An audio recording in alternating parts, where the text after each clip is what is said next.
Welcome back to the best division in football with your boys Awthentik and the Beard, man. Missed y'all on Tuesday. Didn't get to do a little bit of recap there. I wanted to give the Cowboys fans some flowers. I know the Beard was definitely excited to miss that show for sure. Didn't have to deal with the homies in the chat one time. But nonetheless, we are here. It's week 7 already. I cannot believe it. This football season is absolutely flying by. We got the Dolphins headed up 95 to take on the Philadelphia Eagles. The Commanders are going to be headed up 95 as well. A little bit of a shorter trip, maybe a good 4 hours to MetLife to take on the New York Giants. Dallas Cowboys on a bye this week. This is going to be a pretty easy show here. And we got the Thursday night football matchup, man. I waited all damn season for this. This is going to be our second divisional game of the year. And I'm not as excited as I should be with my New York Giants sitting at 1-5. And I was talking backstage with the Beard here, and he's, feeling a little bit down on his Commanders as well, too. And I don't quite understand it. But without further ado, let me bring in the strong side to the left side duo. My brother from another mother, Mr. Beard himself. What's going on, my man? Oh, man, listen. You talked about the Cowboys, okay? I promised. Oh, let me turn this down real quick because we might have some flowers here that are actually going to stay alive on this show. Maybe for the whole hour they'll stay alive. I promised my good friend, Brother L, okay? I promised Brother L that I would open up this show. My opening statements would be some sort of floral giveaway to the Dallas Cowboys and their believers. So this is for Brother L. This is for Gregory. This is for Monique. This is for Kai 001, okay? This is me giving you flowers. That was a big win for the Dallas Cowboys. It was against a good opponent. Dak was okay. He was good. Dak was good. Dak was good. CeeDee Lamb was great. Mike Parsons was quiet all damn night, but he made the play when it mattered most. And Justin Herbert was a little bit off, obviously, but yeah, the Dallas Cowboys won that game. So kudos. Those don't sound like flowers to me. Those don't sound like flowers to me. I don't know what that was. It was like we're here. No, that was me giving flowers. You guys won a big game that you needed to win, Dallas Cowboys fans, and now you're 4-2. Okay, so shout out to my guy, Brother L, when you come back and you watch this, because you thought he hit me with the Anchorman gif. He was like, "Yeah, I don't believe you." That's one of my favorites. I stay using that one on Twitter. Don't believe you. So big shout out to all the Dallas Cowboys fans. That was a big win. But no, I'm super excited, and big shout out to the guys over at New York Revival. That was an awesome time. I really enjoyed hanging out with those guys and talking some football. So big shout out to those dudes for having me on. And big shout out to Awthentik. Back-to-back bleacher bangers. So shout out to my guy Awthentik taking care of business. And shout out to everybody in the chat, everybody who's watching us, because this is like ding, ding, ding, ding. Like I feel like we need a boxing poster with Awthentik and the Beard. The gloves is off. The gloves are off. No headgear, no gloves. This is a bar fight right here. For real. I mean, you know what this is gonna be when we talk about New York Giants and Washington Commanders. It's going to be a food fight. Instead of a snowball fight, it's going to be a nugget fight. We're just going to be throwing nuggets. Pow! At people. Yeah, it's definitely gonna be a nugget fight today. I got a rack of nuggets for all of these games. I'm kind of glad that the Cowboys are on a bye this week. It makes this show a little bit sweeter, so we can focus on this matchup between the Commanders and the Giants. Really go in depth. I brought a bunch of nuggets I came to the McDonald's with some nuggets from Burger King already. I'm sitting in the table and everything. I brought some food already. But we definitely got to go over this first matchup between the Dolphins and the Eagles. Can't forget about the Jaguars and the Saints on Thursday Night Football. But let's get started, man. Let's go ahead and go to this Eagles matchup. Dolphins, man, both of these teams hot. These are two teams at 5-1. It's going to be a good one.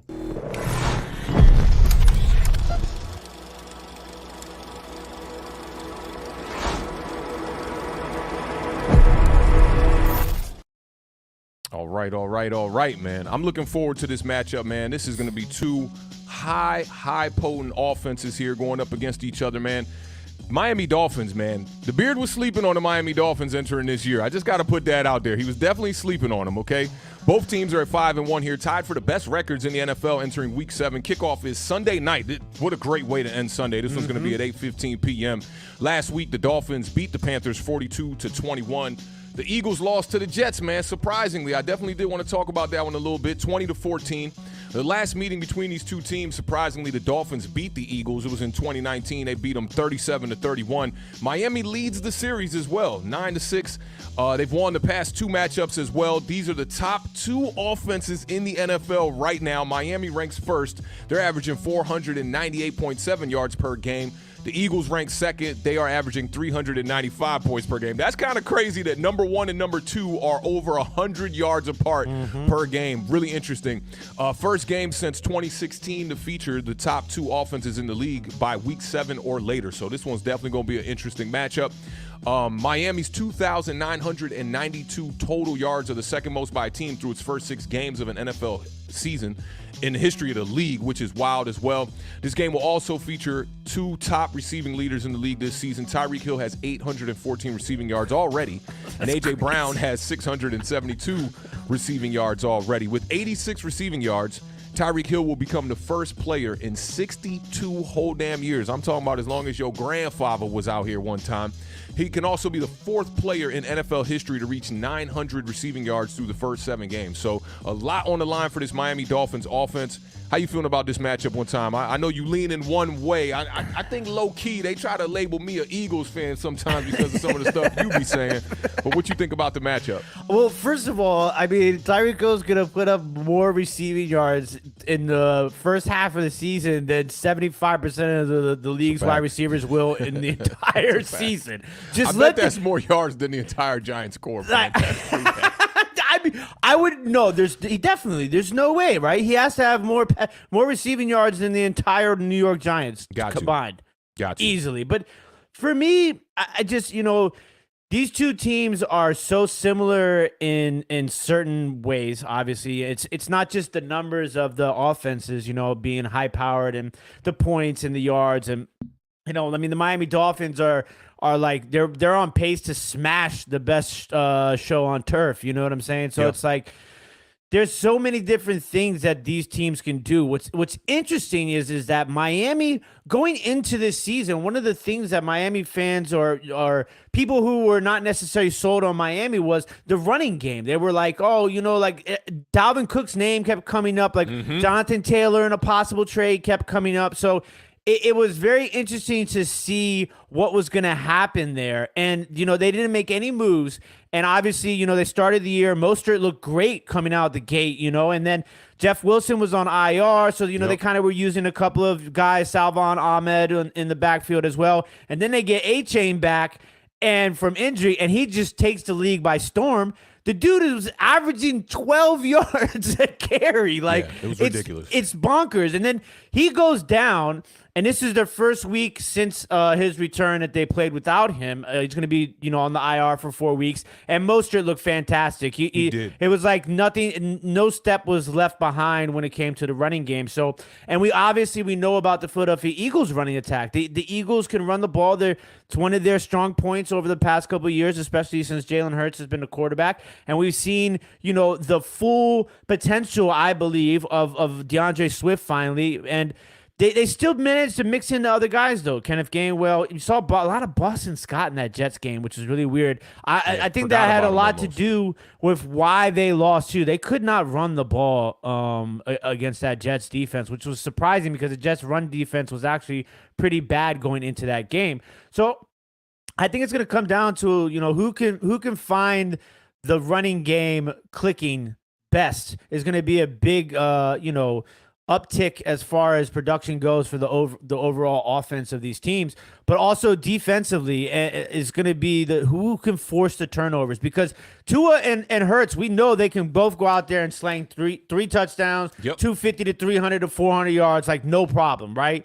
And Hurts, obviously, you have to worry about him with his legs as well. But both of these guys can also have games where they throw multiple interceptions, but you haven't seen it out of Jalen Hurts before a lot.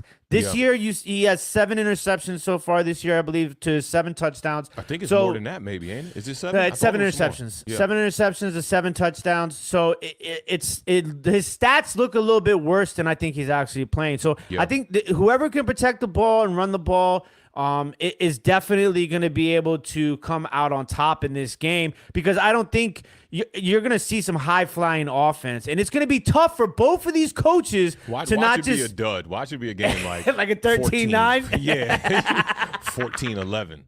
So, and they're playing in Philly. So for me, I am leaning a certain way. I did lean one way, and I had to lean back. Shout out to Fat Joe. You know what I'm saying? So that's kind of where I have landed on a team that I think is going to win this game, though. Yeah, I like how you talked about the running game. I didn't really bring that up much.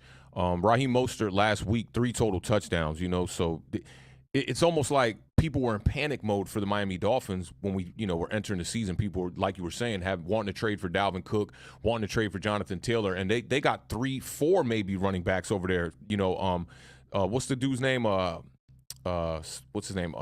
Salvon Ahmed. Salvon Ahmed. I was going to say Alvin Samed. So, he's a capable running back, and he's shown that, he can come in relief and be at least, serviceable at the running back position. But I do like Raheem Mostert. A lot of people sleep on him, and he's one of the older running backs in the league, breaking that whole narrative about older running backs falling off a cliff and whatnot.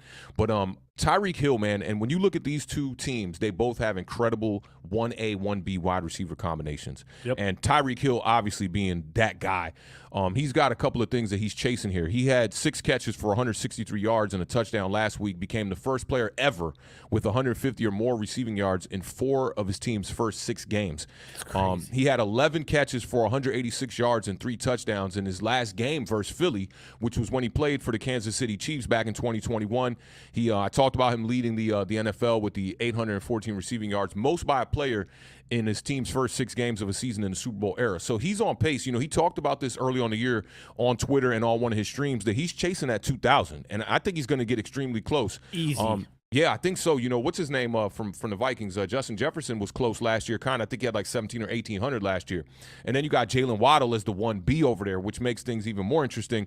He's going for his 3rd straight game with the touchdown reception. Now, I do want to talk about the Eagles here a little bit. And even though Jalen Hurts has been struggling, he's still breaking some records here. He had his 31st career rushing touchdown last week, tied with Josh Allen for second most ever by a quarterback in his first 4 seasons. Cam Newton owns that record right now. He has 24 touchdowns to 5 interceptions for a passer rating of 104.6 in his past 10 home games. So I'm sure Philadelphia fans are looking to see him get back on track in this game. It's going to be a tough one. I do think that their offense is going to be able to score points because Miami's defense is not that great. They have allowed some people to score points. I'm surprised the Giants couldn't get out there and get at least a first-half touchdown when we played them from the offense. We did get one from the defense. And Jalen Hurts had a career-high 157 rushing yards in his last start on Sunday Night Football, which was in 2022 against the Green Bay Packers. Now, you talked about the rushing attack from the Philadelphia Eagles and DeAndre Swift. He's 5th in the NFL right now, 452 rushing yards this season. He's trying to get his 3rd in a row at home in 2023 with the rushing touchdown, too. So he's been finding his way in the end zone as well. He has 319 scrimmage yards in 2 primetime games this season. He's going for his 3rd in a row here with 125 scrimmage yards or more. And A.J. Brown, I just hope that this game is going to be the true boat race that we as fans should get. Yeah. Last week, the Sunday night performance between the Buffalo Bills and the New York Giants, 14-9. It was a pretty interesting game considering how low scoring it was. But, that's not a high-flying game. We really deserve a game like this where these teams should put up a lot of touchdowns in this one.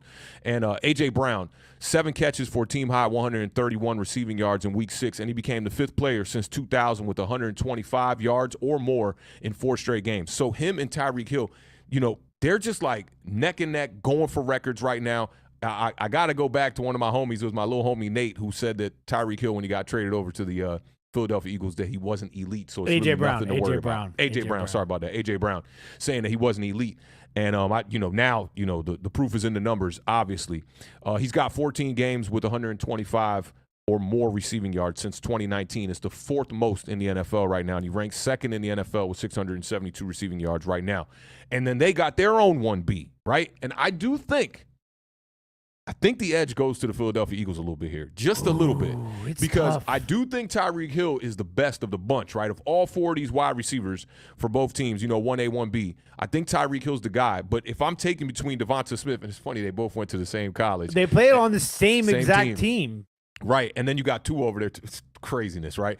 Devonta Smith, though, 5 catches in 4 of his past 5 home games, and he's aiming for his 7th in a row at home with 50 or more receiving yards. So I do think that I'm taking Devonta Smith over Jalen Waddle. A lot of it's crazy because the knock on Devonta Smith coming into the league was too skinny. He's got legs like Awthentik. He's probably going to be fragile out there, stuff like that. And it seems that Jalen Waddle's been the guy who's been getting hurt a little bit more. And I think, what's good to see from the Philadelphia Eagles, if you're an Eagles fan here, is Hassan Reddick getting it back on track. 2.5 sacks in week 6. He's got 6 games with 2 or more sacks since 2022. That's the second most in the NFL. We know last year this team had 71 sacks total, kind of regressing just a little bit of rotational new personnel going on up front. Jalen Carter's been a complete dog. Somebody said to me the other day in our group chat, like, how the hell did they allow the Philadelphia Eagles to draft the best player in the draft after being in the Super Bowl? And I think they are correct on that. This matchup should be pretty interesting. I'm just, like I said, I hope that this matchup doesn't, trump what actually happens on the field here and we get, a low-scoring game. I'm going to be extremely upset with that. But for me, I'm going to go ahead and give you a score on this one. I'm taking the Miami Dolphins in this game, and I'm going to tell you why. I think they have a major, major advantage with Mike McDaniel at coach. You're starting to see all these offensive coordinators out here trying to copy what Mike McDaniel is doing with all that pre-snap motion, borrowing some stuff from the CFL where he's got these guys running sideways. And you see the New York Giants had 2 penalties in our game against the Bills where Wan'Dale Robinson's kind of leaning up the field trying to do the same thing that they're doing with Tyreek Hill over there. I just think Mike McDaniels, man, his innovation and what he's bringing to the game right now, I think that's going to be the difference in this one. Not that Nick Sirianni is some bad coach or anything like that, but I just think Mike McDaniels is just going to be able to, give them that one-up that a lot of Giants fans think that Brian Dable was supposed to give us this year, and we haven't seen it so much. But I'm going to take the Miami Dolphins in this one, and I think it will be high scoring. I'm going to go 34-27 Miami Dolphins. I was leaning Miami Dolphins. I was. And then I was like, I don't know. Jalen Hurts, angry. They just kind of had an embarrassing performance at home, prime time. Philadelphia's rocking right now with the Phillies in the World Series. I mean, I think I'm going to go Philadelphia Eagles 31, Miami Dolphins 30. I think we're going to have an instant classic. Close one. That's going to come down to the last possession, somebody driving. All right, so is Philly going to get the game-winning touchdown late, or are they going to get the game-winning field goal? It's good. They're going to be up 30. They're going to be down 30-28, and they're going to come down the field. Jake Elliott's going to get some revenge from his miss last week against the Jets, and he's going to kick the game-winning field goal, and Philadelphia is going to lose their bananas. I like it. I like that a lot, man. I like that. I hope it goes down like that. But it'll be fantastic honestly, for the viewers, as a Giants fan, I got to root for the Dolphins in this one. And you should be with your Commanders at 3-3, Yeah, but you know what? We're realists over here, right? That's what we do. Yeah, I'm really trying to see them Philadelphia Eagles take that loss. All right, man. Let's get right into it, man. Before we do, there is a great name here that has come by, and he has dropped off a gift for us, okay? His name is Professionally Certified Hater. My God. For the $1.99 super chat. Says, I call this the Shador. What's that, a watch emoji right there? It's the watch. It's the watch. It's the watch. I call this the Shador. Shout out, Professionally Certified Hater. We appreciate the super chat and the love, my friend. Most definitely, man. And shout out to the whole gang in the building, man. We are definitely up against the clock today, and we got to spend as much time as we possibly can talking about this next matchup, man. The Commanders headed to MetLife to take on my New York Giants. We in the building one time. Giants are on the board with 11:16 to go here in the third. All right, y'all. The game we've been waiting for. Giants' second divisional game. Maybe we got a chance, man. Maybe we could still. You remember at the beginning of the year, I said the Giants were going to win 8 games, and I had that little asterisk next to the 8-9 record. Yeah. You were like, what's that little asterisk? I was like, that means we're going to still make the playoffs. Yes. Maybe, just maybe, there's a shot that my New York Giants could possibly make the playoffs, man. We'll see. The Commanders are 3-3 right now, headed to MetLife to take on the 1-5, should be 0-6 New York Giants, man. This is really bad. Commanders are favored by 2. Last I checked. I'm glad to have a game at 1 o'clock. Y'all know the New York Giants in prime time during the Daniel Jones era. It has not been good. Last week, the Commanders beat the Falcons 24-16. I picked that one wrong. I was really hoping the Falcons were going to come out and really handle business there. The Commanders, man, found a way to stop the run and stop Bijan Robinson in that game for the most part. Giants lost to the Bills in a heartbreaker on the 1 damn yard line, 14-9. The last regular season meeting, the Giants beat the Commanders 20-12. That was December 18th, 2022. The last postseason meeting, do you remember who won that one? I'm going to go out on a limb and say the New York Football Giants. Yes, it was the New York Football Giants. We beat the Redskins, formerly known as the Redskins, 17-0. That was all the way back in 1987. My God, that was a grip ago. I had to bring up this stat. I know it's not, the same matchup, and we didn't get to recap the games too much this past week.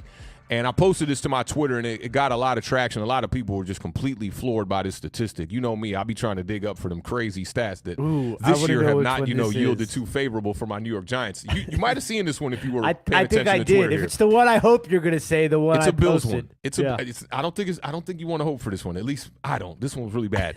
The Bills, the Buffalo Bills, they are the first team to win a game with fewer rushing yards, fewer passing yards, more interceptions thrown, more fumbles lost, and more missed field goals than their opponent ever. First team ever. Prior to the Bills beating the New York Giants on Sunday Night Football, teams with these deficits were 0 and 134. That's when you know it's bad, bro. Remember all the times I sat here and I said, listen, everything that has been done was once never done before. Yeah, I right? hate that saying right now, bro. God damn. That is so 134 times we had games where that went down. I'm and the shocked team did that that's not lose. happened that many times, to be perfectly honest with I was like, is this a typo? What the hell is going on? Yo, that stat is mind-boggling right there. This is the second divisional matchup for both teams. Washington played the Eagles earlier this year, and they fought hard against the Eagles, man. I'm worried about that next matchup. Y'all might be able to find a way to beat them. The Giants' offense has still not scored a first-half touchdown this season. Last season, the Giants played Washington twice in a 3-game span, and we went 1-0-1. Just some weird, funky nuggets today. These are them little awkwardly shaped nuggets. What's kind of interesting too is how you guys lost that game like this past week against the Buffalo Bills on a play that should have been called, obvious pass interference. You're talking about Darnay Holmes right now. I can sense it. And then now we're talking about Giants and Commanders. And the last time the Giants and the Commanders played, you guys got away with the pass interference call. Which one was worse to you? They're both bad. They're both blatantly obvious. I think the one against the Commanders last season was more blatant and detrimental to the actual play than the I don't think so. Let me tell you why. Because at least he was going for the ball. True. Okay. That's great. Right? That's a very valid point. The guy from Buffalo was like this. Was it Terry McLaurin? Who was it that was in the back of the end zone trying to catch it? It was Terry McLaurin. It was Terry McLaurin, and Darnay Holmes tried to get through him, kind of like bear hugged him a little bit, right? This one, it's like, yo, you're completely beat, and you just like pulling Darren Waller down. I guess they couldn't call two of them back to back. I still both egregious calls. I was fortunate to walk out of Washington that day and had a victory though. Yeah. This stat to me is also it was Curtis Samuel. It was Curtis Samuel. Oh, it was Curtis Samuel in the back of the end zone. Okay. So the Giants started the season with 9 offensive linemen on the roster. Okay. Day one had 9 of them. 2 of them are still healthy right now. We've been shuffling a whole deck of cards of offensive linemen this past week. Look, I don't even know these guys' names. They all just got signed from different teams. Guy from Atlanta, guy from over here, practice squad over here. You got another one today, right? Felix. Yo, they've been getting everybody. Lemieux tore his bicep or in practice. Like that? In practice, tore his bicep. So we went and got some dude up. Man, I don't know, man. Look, I'm in the dark right now. I'm gonna keep it real. The way these offensive linemen have been dropping. Now, the Commanders, and I do want to bring some attention to the boy Sam Howell. Okay, we're gonna start this off a little. I'm gonna get in my bag. We're gonna get to the roadmap here. I got a lot to talk about with this game. That's why I needed to keep as much time as we possibly could for this game. We'll keep the last 2 minutes for that Thursday night football game, and we'll do a little pick 'em here. Y'all fans are like down on Sam Howell. They're like, oh, he's getting sacked. He's holding the ball too much and blah, blah, blah, blah, blah, right? Giants fans would die for that. A quarterback who's holding on to the ball, trying to stretch the field and get it down the field and actually make big plays. We saw throws last week in this game against Atlanta that were right in the bucket that your wide receivers couldn't come down with. One to Diami Brown that comes to mind where he only put one hand up. I don't know what's going on with these wide receivers putting one hand up trying to act like Odell Beckham. It's not working, but I got a ton of nuggets from my man Sam Howell, who's just in his 7th start right now. It's about to be his 7th start on Sunday, okay? Sam Howell is 3rd right now. He's the 3rd quarterback, He's the 3rd quarterback in NFL history to throw for 1,600 yards, rush for 135 yards, and complete 67% of his passes in his first 7 starts. Take a guess at who the other 2 guys are. One of them is an active quarterback right now. Jalen Hurts and Justin Herbert? You got Justin Herbert. I said one of them is an active player right now. Justin Herbert is definitely one of them. The other one is Robert Griffin III, which is crazy to me. Yeah. So 1,600 yards, 135 on the ground. The completion percentage to me is off the charts. 67% completion percentage when you're throwing the ball down the field. 10th in the NFL right now in completion percentage. That's really good. And it's early on, I know, but a lot of these other guys who have high completion percentages around the league, they're doing their best Dink and Dak impersonation possible. This kid is throwing the ball down the field. That's his whole mantra is throw the ball down the field, and I respect that. Like when I saw Tyrod Taylor go 3rd and 1, launch it down the field, 4th and 1, launch it down the field, I'm like, yeah, I like the aggressive nature from the quarterback position. Now, only Kirk Cousins, Patrick Mahomes, Josh Allen, and Joe Burrow have more completions this season than Sam Howell. There's only 4 quarterbacks this year that got more completions than this kid. And I know he ran it up a couple times. He has 2 games where he threw it over 35 times. One of them was like 40-something times, right? He threw the ball 50. We had 55 pass plays in a row that one game. Like 50 of them in the second half. So I get that, right? But that's great company, man. Patrick Mahomes, Joe Burrow, and Josh Allen, and then Kirk Cousins, who a lot of people like to throw shade on. He set career highs last week, 3 touchdown passes, passer rating of 119.7. He has 6 touchdowns and 0 interceptions with the passer rating of 108.1 in 3 career road starts. So it's not like he's just doing this at home. He's doing this on the road. He's got 290 more passing yards in 2 out of 3 of his road starts as well. So for me, Sam Howell right now, the combination, and this is one thing you were definitely right on, and I definitely had this feeling. It's not like I was polar opposite with you. Eric Bieniemy, what he has brought to that offense is amazing. And just before I get up out of this whole Buffalo Bills debacle that happened for the New York Giants, right, I want to bring up a play here that I saw J.T. O'Sullivan from the quarterback school break down on his channel. And I want y'all to, if you're not subscribed to the quarterback school, the QB school on YouTube, I want you to go subscribe. Go put a bicep in the chat and tell them Awthentik sent you, right? This play that the Commanders ran from the 1-yard line has so much creativity and it's got me questioning Brian Dable and Mike Kafka's creativity. I'm going to keep it real with you, and I'm not throwing too much shade on my coaches, right? But, like, when you see a play design like what I'm about to show you here, you're going to understand what I'm saying. Now, J.T. O'Sullivan doesn't really bring any attention to the tight end. I believe it's Logan Thomas on the field on the right side of this play. But when you look at what's going on in the backfield, you got Brian Robinson and Antonio Gibson in the backfield. And just pay attention to the 2 running backs and pay attention to the tight end here. Take a look at this. Love this play. A little fake to the back, throw it to the back. I think Sam Howell does the ball handling maybe harder than it has to be, but this is a beautiful call, great design. This puts significant stress on a defense. And we'll talk about how exactly somebody gets this wide open. But I'm used to calling this play old school T-counter boot, where you kind of come out and we fake it to the tailback, and we also throw it to the tailback. And we have the potential for 4 eligibles getting out to one side. So the offense has 1, 2, 3, 4 potential guys that can go out for a route here. And you're going to play man. It's going to be really tough. Now, do all 4 go out? No. The fullback type is going to come back across here. So he's kind of faking that dive. So when we reverse out, he kind of exits our path, but the defense still has to sort through 3 eligibles. You know, who's the first one out? Who's the second one out? Who's got the third one out? Well, all these guys have to make sense of this all within 1 yard. And it's going to be really hard, especially when these guys are going hard off the ball here, to be able to get out into the cover the back in the flat. So it just puts significant stress on a defense in man coverage like this in a condensed formation. Whoop, whoop, whoop. And that's how you get that wide open. So really nice call from Bieniemy. Nice execution. Wide open. Do not miss a layup. Again, you can see that ball handling. See how he goes left hand, back to right hand. And when you have time and it's wide open, it doesn't matter. That's a beautiful call. Nice execution. Again, who's supposed to have the back?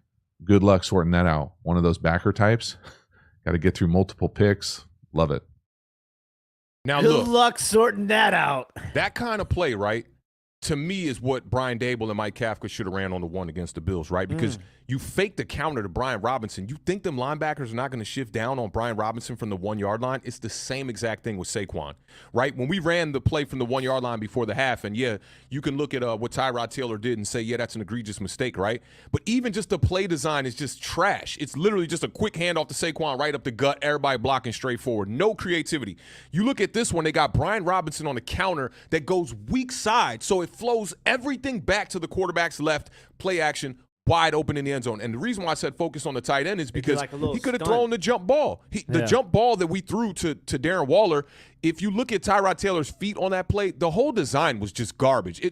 Like, when I played Pee Wee ball, right, it's extremely frustrating, man. When I played Pee Wee ball, okay, the first position that I played was tight end, right? And I don't know why the hell they put me at tight end. I guess they were just like, this kid's a little athletic. They should have had me wide receiver or at quarterback, right, the first year. I'm playing tight end. The first play that I ever was taught in organized football was called the tight end look-in. It was literally the play that we ran on the one with everything on the damn line against the Buffalo Bills. You literally just run straight and the ball gets lobbed up right over the linebacker, and it's pretty much like a little jump ball, quick little pass. And I used to be frightened by the play because I always thought I was going to get killed on the play. Tyrod drops back, it's nothing. Saquon just steps up, he goes into protection, and that's it. You get a little dump. You're limited on your options. What I loved about this play from Sam Howell is you get boot action. So even if everything is dead, the quarterback can try to just reach out and run it.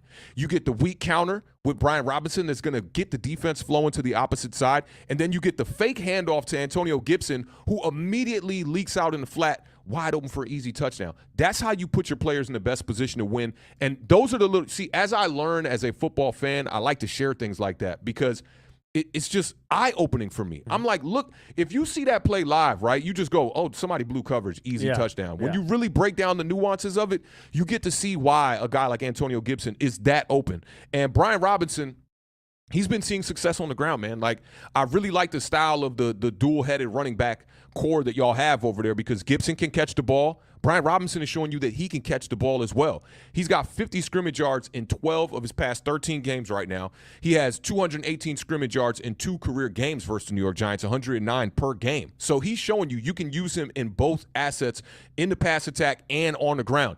And then y'all got a slew of weapons that I'm extremely worried about, right?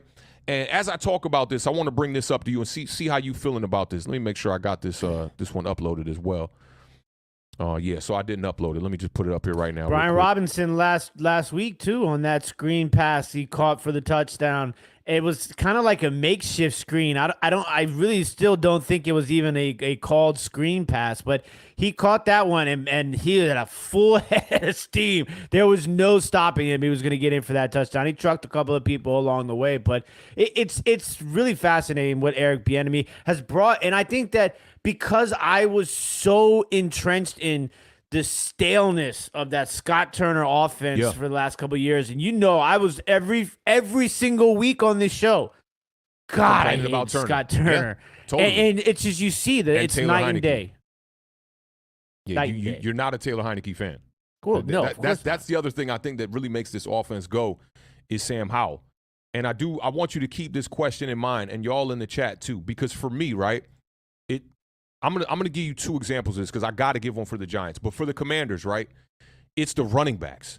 It's totally Brian Robinson and Antonio Gibson going up against our linebacker core. Now, Bobby O has been playing great football the last couple of weeks, and I think he's going to be the difference maker in this, but I like this matchup a lot. It's not that I think that it's an extremely lopsided matchup. I just think that if the Commanders are going to exploit us, it's going to start in the running game first. Our linebackers are going to start to step up a little bit, and that's going to open up things over the top. Now, Bobby O, 2 weeks ago, people were acting like this dude was just a regular guy. He's a guy. He's not a regular guy. He's a guy. Led the team with 11 tackles. He had 2 tackles for losses. He had 2 pass breakups, and he had his 4th career interception in week 6, okay? He's aiming for his 4th in a row with a pass deflection. Bobby O is one of 2 players right now with 50 or more tackles, 5 or more tackle for losses, and 5 pass breakups in 2023. So he is in company with just one other person. So I do think Bobby O's matchup is gonna present some issues for the Washington Commanders, but I like how y'all did this. Y'all got 2 running backs in the backfield that both of them are a threat. Mm-hmm. The Giants are going to struggle with that, I feel like. And if they do struggle with that, then you got guys like Terry McLaurin, Jahan Dotson, who's kind of having not the breakout year you thought, kind of having a bit of a down year. It's been a quiet year for him.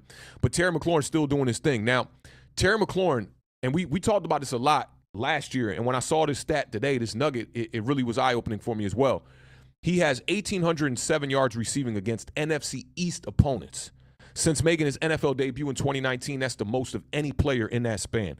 He led y'all last week with 81 yards receiving, 6 catches. He has 50 catches for 650 yards and 3 receiving touchdowns in 7 games versus the New York Giants. So he's been a problem. He's got 6 or more catches in 6 out of 7 of those games, 70 or more receiving yards in all 7 games versus the New York Giants. So he's going for his 10th game in a row right now on the road with 50 or more receiving yards. The Giants right now, okay, they got to find a way to get after Sam Howell. Sacking and getting to him and getting pressure on Sam Howell, it can't be because he's holding the ball too long. I want to see traditional Wink Martindale in this game. I want to see him dialing up the blitzes. I want to see him being aggressive from the secondary, sending Xavier McKinney, sending Jason Pinnock after this quarterback. I want to get a repeat of the Kayvon Thibodeau game that we saw last year in person, where Kayvon Thibodeau pretty much single-handedly wrecked that game and forced the strip sack on Taylor Heineke that ended up really being the difference in that game. Now, in that game, too, he had 12 tackles, 3 tackles for a loss, 1 sack, 1 forced fumble, and a fumble recovery for a touchdown. I remember that's a stat like line. It was yesterday. You remember that was right in our end zone. We were right there looking at that play. And I think, speaking on the linebackers and stopping the running backs, Micah McFadden, this dude is a guy now. Kid Blue been talking about Micah McFadden for an extremely long time, and I've been like, because the play really ain't been there yet. In the last couple of weeks, we've seen Micah McFadden really be out there. He got his first career interception, and a lot of that had to do with Bobby O getting his hand on the ball, and he had his first career fumble recovery in week 6. He had 7 tackles in that game. So the problem, of ironing out the linebacker core for the New York Giants is starting to be solved here. And I think Bobby O's a piece. He's a guy that we, moving forward can definitely keep on this roster, because if the Giants go out here and they put up a pathetic performance against the Washington Commanders, and we fall to 1-6, you can bet that bottom line that some players are going to be off this team by the trade deadline on October 31st. Both of these teams, the title is not just the title, ladies and gentlemen. The title is the gospel, okay? Facts. Because both of these teams must win. I mean, like, for the Commanders, it's like, dude, if we lose to the Bears and then lose to the Giants, it's like, talk about playing down to your opponents. It's awful. I don't know, man. You overlooked the Bears. You overlooked them.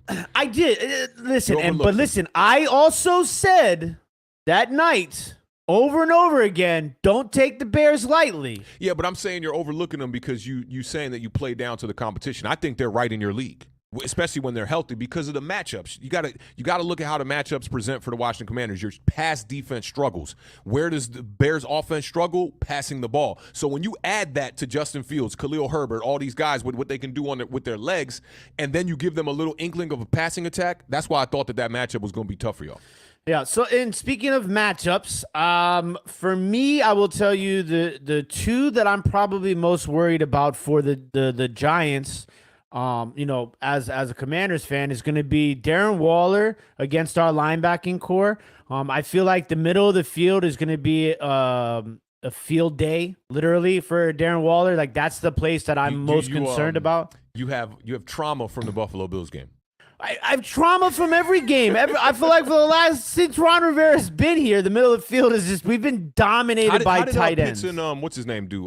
What's that? Jonnu Smith. How'd they do against y'all? I couldn't keep my eye on that game too much. Well, Pitts looked like he was back at University of Florida. I mean, that first drive, he was just down the field. They were hitting Pitts, and they caught the touchdown passes first touchdown pass of the year. I want to say so. They dominated us. I feel like Darren Waller scares the living crap out of me in this game. And then you talked about Kayvon Thibodeau. I think, the Giants' defense, the way they played against the Buffalo Bills, I don't necessarily think it was a fluke. And then also you talked about Wink. The one thing that teams have had success doing thus far against the Washington Commanders offense is blitzing. That's when, things get a little dicey when they start blitzing the Commanders. So yeah. I am worried about the blitz. I'm worried about Kayvon Thibodeau against this offensive line. And then obviously Darren Waller. I think for the New York Giants, I think you also have to be concerned about our defensive front, because our defensive front is, very underperforming as a unit right now. Okay. And what better way to bounce back against a offensive line that is beaten and battered like the New York Giants is right now? But so I think that you guys should be concerned about our defensive front. And I think you were spot on also about the running backs and the weapons in general. But I do think the running backs, I would hope that this is a game that they would look to run the ball, going up against the New York Giants rush defense, which is not, playing particularly well right now. I want to say they are second worst. Yeah, second worst in rushing yards allowed, 147.5 yards and allowed the a game. schedule gods, man, you guys they did y'all a favor. And I don't know, I guess that's because y'all finished in 4th place last year, so that probably does help. But the beginning schedule, this is where I had us. Remember when we talked about Seattle, we talked about teams like Miami and all that, and you kind of had some wins for your team against them, right? I looked at those games as losses. I remember talking to Entertainer about it, right? Seattle, he was sleeping on Seattle, and I was like, man, you got to – even with JSN not playing to his potential right now, that Seattle offense can move the ball. So when I look at the Giants' schedule, right, Dallas, San Francisco, you got Seattle, Buffalo, Miami. Who would have picked us to win any one of those games?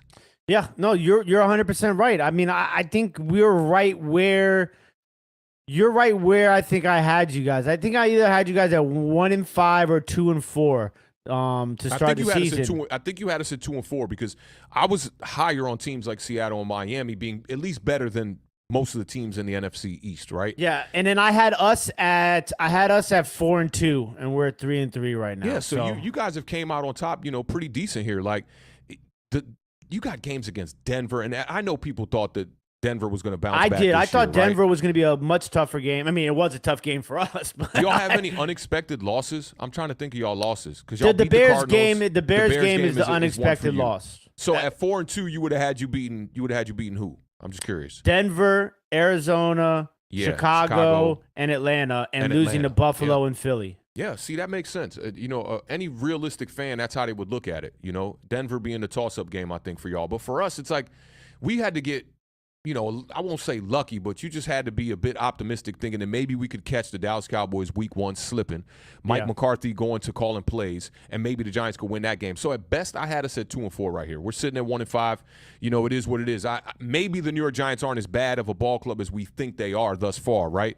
For me, just to get back to this position group thing, I think the other thing that you got to look at here is the Giants wide receivers. Y'all secondary has been a bit suspect. We just saw Jalen Hyatt get his highest snap percentage of the entire season. I believe it was 68% of the snaps he took this past week. He was in the 30s every game. I think that Jalen Hyatt can be a guy that can kind of exploit. And then I think Tyrod Taylor presents a little bit of a matchup problem too. Now, the one thing that I'm worried about when you just brought up your defensive front that really worries me about Tyrod Taylor, and it's not that you guys are going to put a ton of pressure on him. It's that if y'all get to him, there's some big bodies up there on that front for the Washington Commanders. And we've seen when guys land on top of Tyrod Taylor like that, he's susceptible to injury. And I am worried about that because if he gets hurt, we're looking at, what's this kid's Danny name? DeVito. It's not Danny DeVito, but Tommy DeVito. Tommy DeVito. Yeah, we're looking at Tommy DeVito coming in. They did work out Matt Barkley this week, but this matchup, they got to find a way to keep Tyrod Taylor upright, and Tyrod Taylor has to find a way to keep himself upright as well. I think that's super important. Do what you did against Buffalo. Get rid of the ball quickly, be decisive, help out your offensive line. I like the addition of Justin Pugh. I think he brought a little bit of stability to this line because, we're just banged up. Ezekiel's going to be on IR. This offensive line has been a problem all year long, and it's more of a problem right now. I want to get to a couple of these super chats real quick, though. Big shout out to professionally certified hater for the $4.99 super chat. Says smoking that Eagles pack, no sauce, read or eyes are a little blurry. Eccles, I was told the Eagles had this generational offensive line. Zach Wilson is better than quarterback sneak merchant. Ooh, that's a reach right there. Now, speaking on the Eagles' offensive line, though, they lost Lane Johnson in the beginning of that game. Yeah, that's a huge, and you saw huge it loss completely for them. changed right there. Yep. Jalen Hurts taking more hits, and yeah, things just not clicking. I think they got to address that because Johnson's getting older anyway. You got to address that right tackle position for sure. But shout out professionally certified hater one time, and then we got my man. Two-toe in the building one time. With the 4.99 cent super chat says massive respects to Awthentik, the gold nugget master, Beards, the road maps genius, and all diehard Giants fans in America. Greetings from all Italian rugby gladiators. Hey, shout out Tudo one time in the building. Good to see you around here, Tudo, man. It's been a little bit. I know you've been busy, man, but good to see you in the chat, brother. Shout out to the gang, everybody in the chat. We see y'all, man. I got one more question for you, Beard, before we, move into this roadmap one time here. What you think about this one? And chat, how y'all feeling about this one? Let me see some TTs if you think Tyrod Taylor gives the New York Giants a better chance to win than Daniel Jones. If you think Daniel Jones gives us a better chance to win, let me see some DJs in the chat. What you thinking on this one, Beard? So for me, this is a very interesting topic because this is one I've been diving into, since the end of last week, and it's the first thing I asked you about today when we got backstage because I personally, it's like, as a Commanders fan, do you want to see Daniel Jones or do you want to see Tyrod Taylor? Traditionally, you would think the immediate reaction would be you want to see, Tyrod Taylor because Daniel Jones historically has killed the Washington Commanders football team and the Redskins. I want to say he's beaten every one of the Washington teams since he's been in the league. So I think he's 5-1 against the Washington, if I'm not mistaken. I think so. So 5-1 against Washington, or 5-1-1 maybe, or 4-1-1.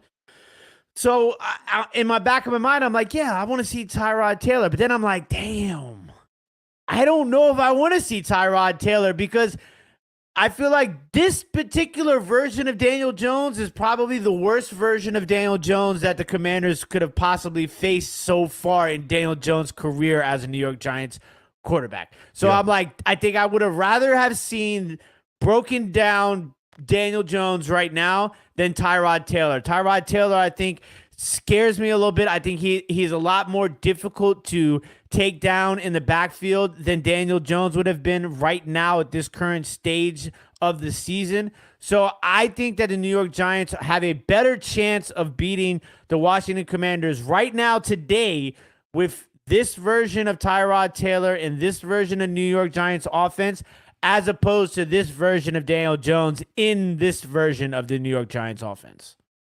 Yeah, I feel you, man. Let's get that super chat from my man. Big shout out to Peter Randazzo with the $5 super chat. Says Washington front seven can be nasty. That's my biggest concern.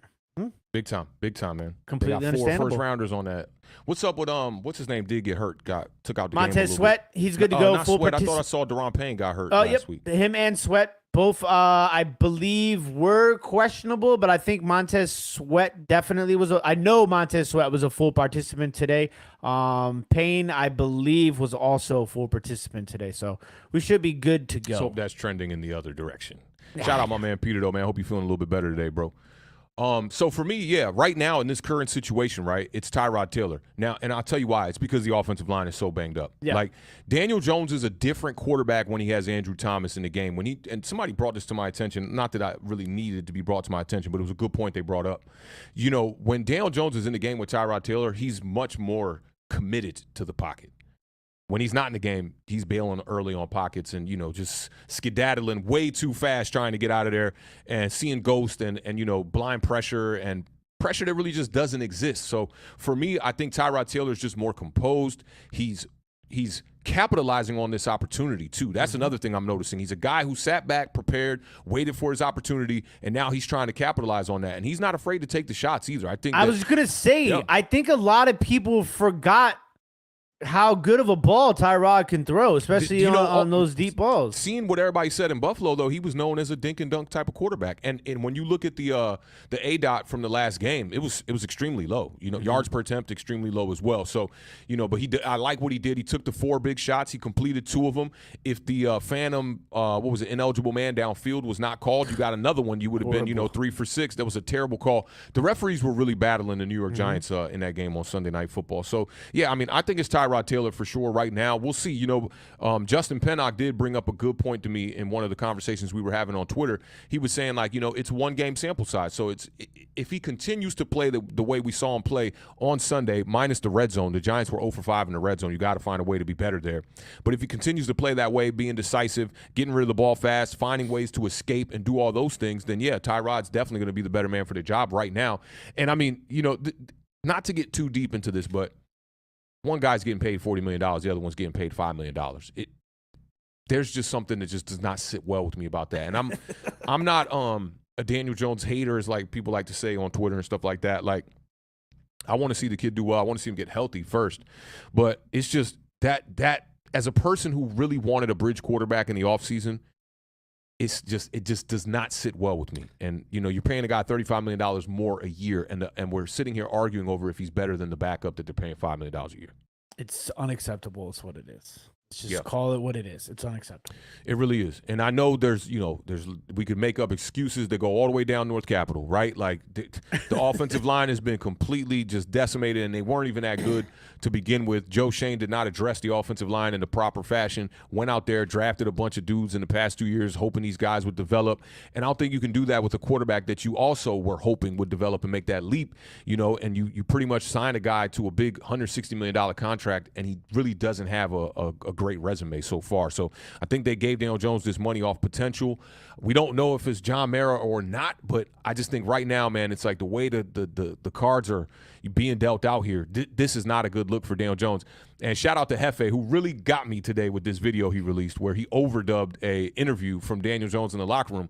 And the first thing he said is he asked him, like, are you anxious to get back out there on the field because you're worried about the way Tyrod Taylor's been playing? And I thought it was a real interview at first until I start hearing the voice. I'm like, oh, man, that's Hefe playing games, man.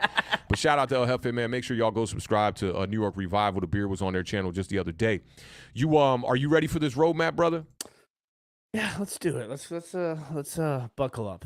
Let's get to it. Yeah, you're getting on the freeway. What? No, turn right. Get out of the lane. No. Okay, get the procedure. Just get out the lane.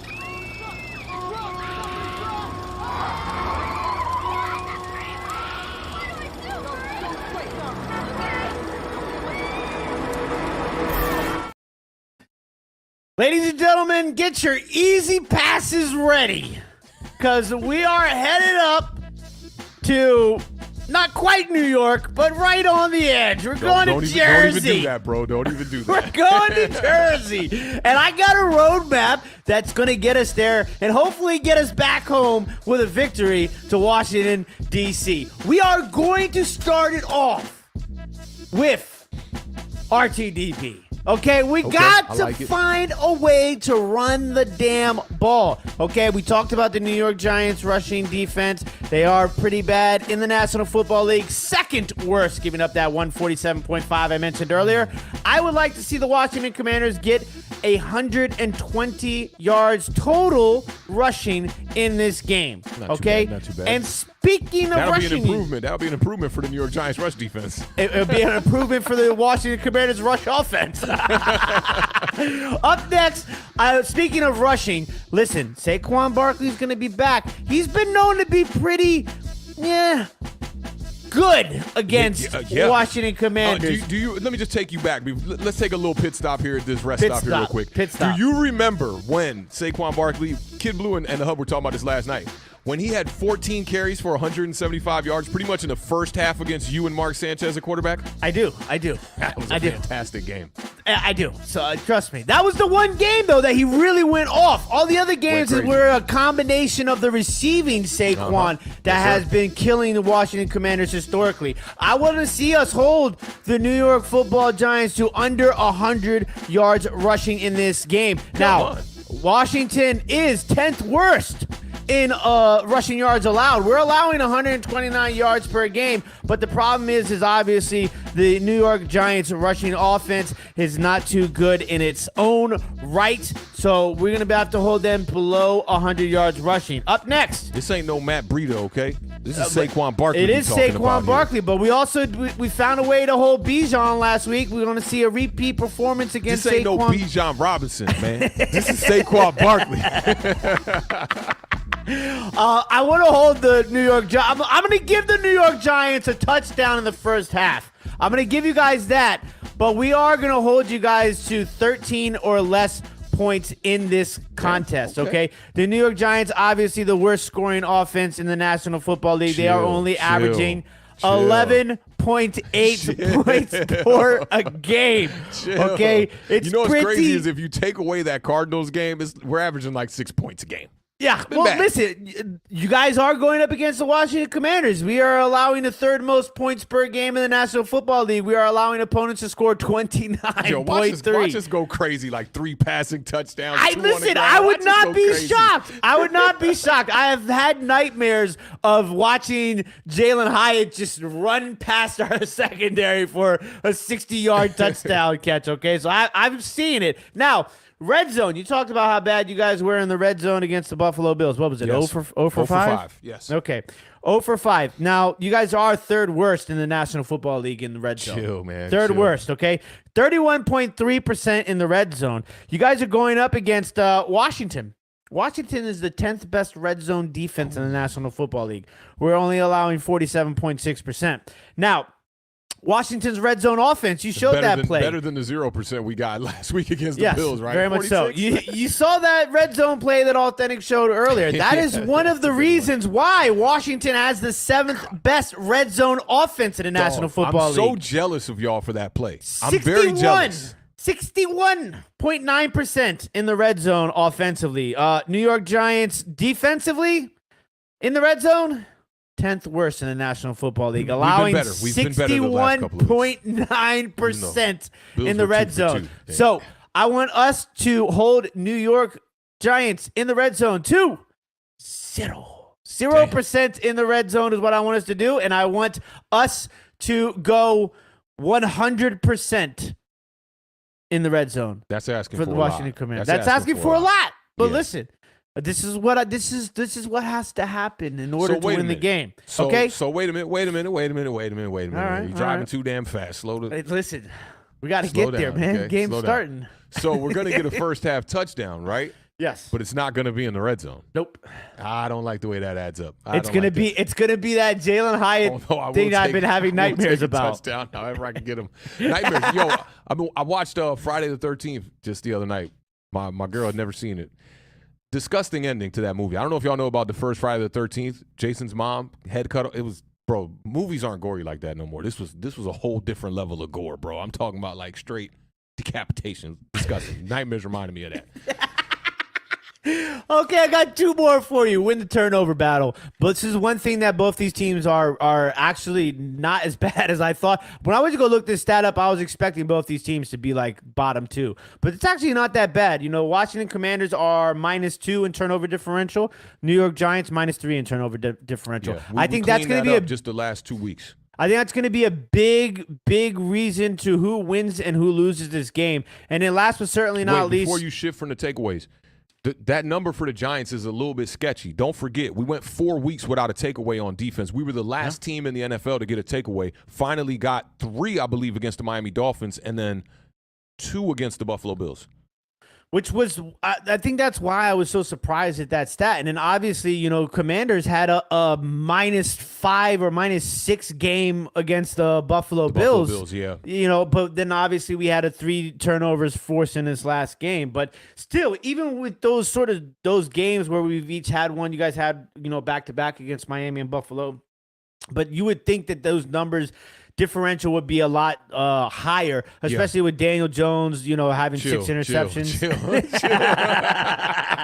But Chill, the last stop on the roadmap is going to be one that is always near and dear to my heart outside of the RTDB, and that's going to be the third down.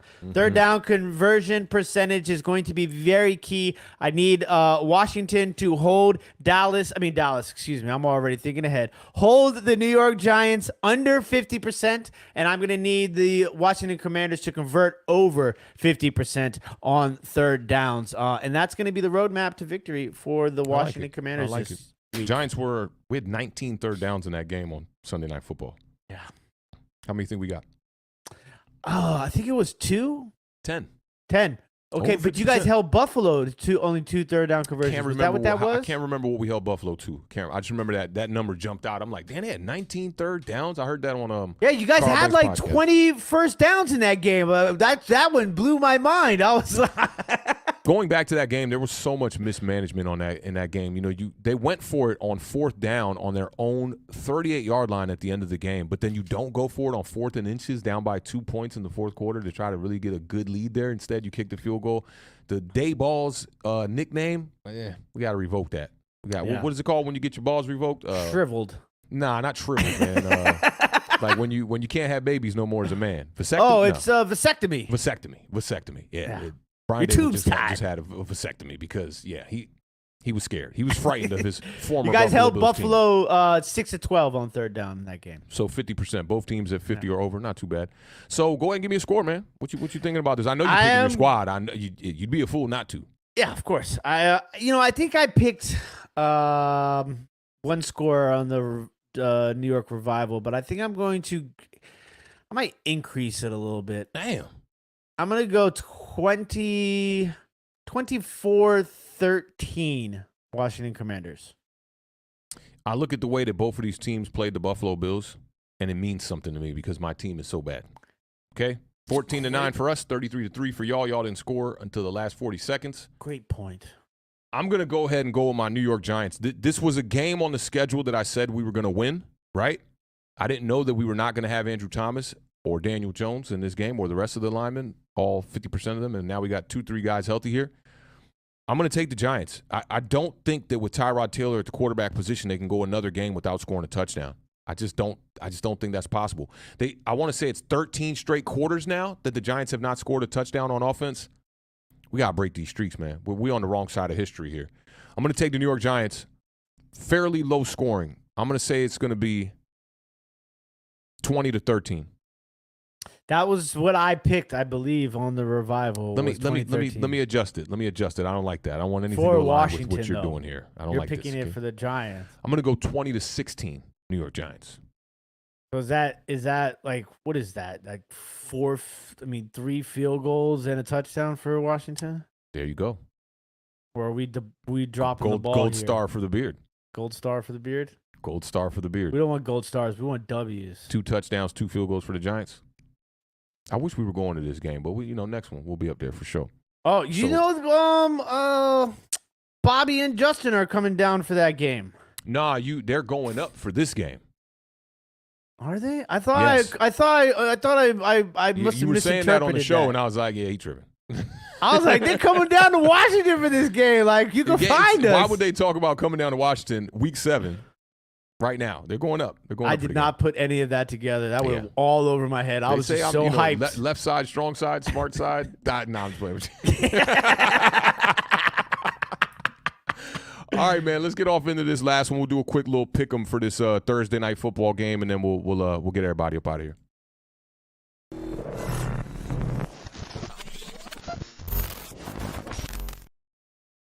There you go. There's a last minute touchdown there on the graphic. I almost pulled a pick 6. I had a timeout in my pocket, man.